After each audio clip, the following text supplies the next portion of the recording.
দেশজুড়ে বইছে নির্বাচনের জোর হাওয়া। 12ই ফেব্রুয়ারি হবে ত্রয়োদশ জাতীয় সংসদ নির্বাচনের ভোট গ্রহণ। এ নিয়ে কি ভাবছেন সাধারণ মানুষ থেকে শুরু করে আগামী জনপ্রতিনিধিরা, সে কথা জানাতে ডিবিসি নিউজের ইলেকশন এক্সপ্রেস ছুটে যাচ্ছে সব সংসদীয় আসনে।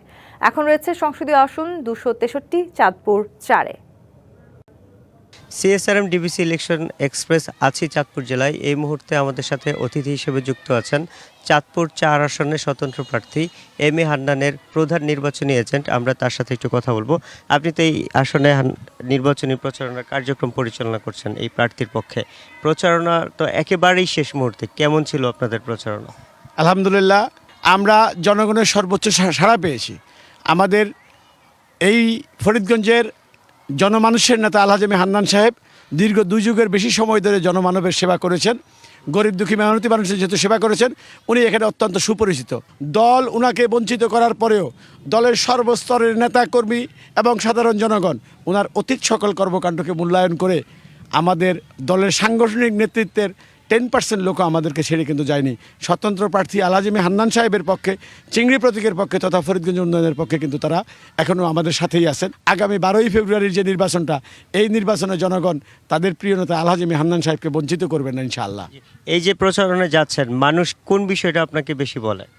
এই প্রচারণায় মানুষের বক্তব্য হলো যে আমরা যে ভোটটা দেব, ভাই আমাদের ভোটটা কি যথাযোগ্যভাবে মূল্যায়ন করা হবে কিনা, এটা কি গণনায় আসবে কিনা, নাকি অতীতের মতো। যেহেতু মানুষ গত 17 বছর ধরে নির্বাচন জিনিসটাকে কিন্তু ভুলে গেছে, সরকার এবং তার যে ইলেকশনের সাথে জড়িত সকল ট্রুপসের উপরে আমরা বিশ্বাস রাখি যে ইনশাআল্লাহ 12 তারিখে একটি অবাধ সুষ্ঠু নির্বাচন হবে। আমাদের সাথে যুক্ত হওয়ার জন্য আপনাকে অসংখ্য ধন্যবাদ। আমাদের সাথে আরও একজন অতিথি যুক্ত আছেন, তিনি এই প্রার্থীর ছেলে জনাব আব্দুল্লাহ। আমরা তার সাথে একটু কথা বলবো। আপনাকেও স্বাগত জানাচ্ছি আমাদের অনুষ্ঠানে।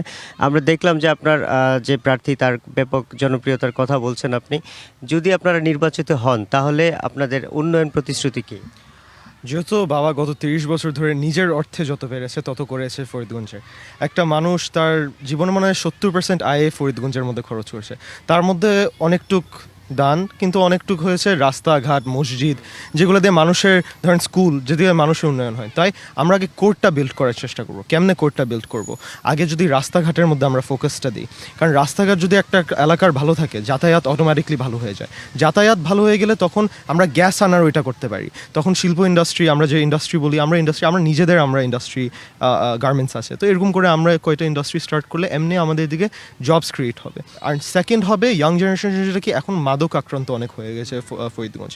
তো তার জন্য আমার মনে হয় আমাদের এডুকেশন সিস্টেম এটা একটা ফল্ট, যে একটা এই যে মাদক বিরোধী, যে ছোটোকাল থেকে হাই স্কুল থেকে শুরু করবে, আর ইভেন মিডল স্কুল, বয়স 14 থেকে শুরু করবে, কেন মাদক দিয়ে কিভাবে সমাজ থেকে দূরে হয়ে যেতে পারে, কিভাবে হার্মফুল, এগুলো আমরা ঠিক করে আমাদের এডুকেশন সিস্টেমে ঢুকাই নাই, যেটা মাদকের যে প্রপার এডুকেশনটা, কারণ এটা একটা ট্যাবু, এটা নিয়ে কেউ কথা বলতে চায় না। তো এগুলো এখন অনেক অনেক জরুরি, কারণ বাংলাদেশে মাদক অ্যাভেলেবল হয়ে গেছে। মাদকের কথা আপনি বলছিলেন, যদি আপনার দলের নেতাকর্মীরা অথবা যে কেউ আপনার আসলে নাগরিক এই মাদকের সাথে যুক্ত থাকে, আপনারা বুঝতে পারেন, প্রমাণ পান, তাহলে তাদের বিরুদ্ধে আপনাদের অবস্থানটা কি? যারা ওটা ব্যবহার করে, বিক্রি না ব্যবহার করে, তাদের জন্য যেটা বললাম, রিহ্যাবিলিটেশন সেন্টারে ওদেরকে এমন তো একদিনে ছেড়ে দিতে পারে না। না, যারা স্মোকার তারা একদিনে সিগারেট ছেড়ে দিতে পারে না, ঠিক সেইভাবে মাদকও একদিনে ছেড়ে দেওয়া যায় না। মাদক তাদেরকে আস্তে আস্তে করে রিহ্যাবিলিটেশন সেন্টারে পরিমাণ কমায় এডুকেশন দিয়ে আবার ওদেরকে সোসাইটিতে ইন্টিগ্রেট করা, ওইটা আমাদের ব্যবস্থা করতে হবে। আমার সব শেষ প্রশ্ন একটু ছোট করে বলবেন। নির্বাচনের প্রচারণা তো একেবারেই শেষ প্রান্তে, এখন শুধু মানুষজন ভোট দিতে যাবে। এই শেষ মুহূর্তে আপনার নেতাকর্মী এবং ভোটারদের প্রতি আপনার আহ্বান? ফরিদগঞ্জের জনগণ আমাদের সাথে আছে। এখন আমি তাদেরকে বলবো, ইনশাল্লাহ আপনারা গত 3 মাস যেভাবে কষ্ট করেছেন, আরও যদি 3-4 দিন এভাবে করে কষ্ট করেন, 12 তারিখ একটু আমাদের জন্য কষ্ট করে কেন্দ্রতে যান। কেন্দ্রতে গিয়ে যাকে খুশি তাকে ভোট দেন, গণতান্ত্রিক অধিকার, কিন্তু বিবেকটা ঘাটায় আপনার জন্য যে কাজ করবে, আপনার জন্য যে অতীতে কাজ করে গেছে, অতীত থেকে শিক্ষাটা নিয়ে তাকে আপনার বিবেক ঘাটায় ভোটটা দেন। আমাদের সাথে যুক্ত হওয়ার জন্য আপনাকে অসংখ্য ধন্যবাদ। সিএসআরএম ডিবিসি ইলেকশন এক্সপ্রেস আরও কিছুটা সময় থাকবো নির্বাচনের মাঠে, এবং পরবর্তী সংবাদে নতুন আরও একজন প্রার্থী নিয়ে আপনাদের সামনে আবারও হাজির হব। ততক্ষণ আমাদের সাথে থাকুন, ভালো থাকুন।